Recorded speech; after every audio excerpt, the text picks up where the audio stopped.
పట్టభద్రుల ఎమ్మెల్సీ మెదక్, నిజామాబాద్, ఆదిలాబాద్, కరీంనగర్ ఈ ఎమ్మెల్సీల ఓటర్ల కోసము పర్యటనలో భాగంగా ఈ యొక్క ఎలక్షన్ క్యాంపెయిన్కు భాగంగా మేము తిరగడం జరిగింది.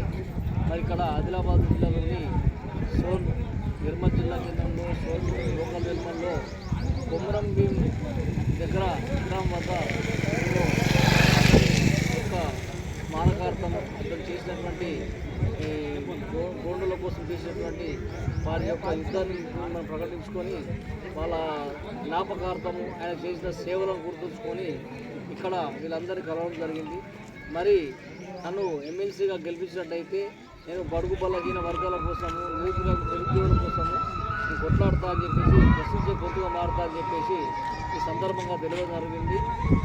మరి ఇప్పుడు కాంగ్రెస్ పార్టీలో ఉన్నటువంటి నరేందర్ రెడ్డి కావచ్చు, బీజేపీ పార్టీలో ఉన్నటువంటి అంజిరెడ్డి కావచ్చు, వాళ్ళు ఎప్పుడు కూడా నిరుద్యోగుల పక్షాన ఎక్కడ కూడా మాట్లాడడం దాఖలు లేవు.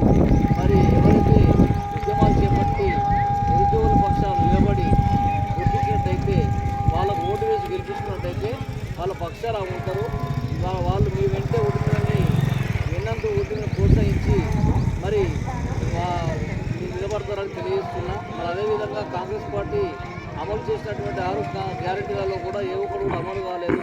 రైతు బంధు, రైతు గ్యారెంటీ కానీ, మరి 2 లక్షల రుణమాఫీ కానీ, అదేవిధంగా మహిళా పెన్షన్స్ కానీ, వృద్ధ పెన్షన్స్ కానీ 4,000 చేస్తామని చెప్పేసి ఇంతవరకు కూడా మరి చేయకపోవడం పట్ల మరి ఈ యొక్క డిమాండ్ చేయడం జరుగుతుంది. మరి వాళ్ళ పక్షాన కూడా నేను నిలబడతానని చెప్పేసి ఖచ్చితంగా పట్టభద్రులు 14వ నెంబరు పైన సీరియల్ నెంబర్ 1 రాసి నన్ను గెలిపించినట్టయితే నేను ప్రశ్నించే గొంతుగా మారుతానని ఈ సందర్భంగా తెలియజేసుకుంటున్నాను.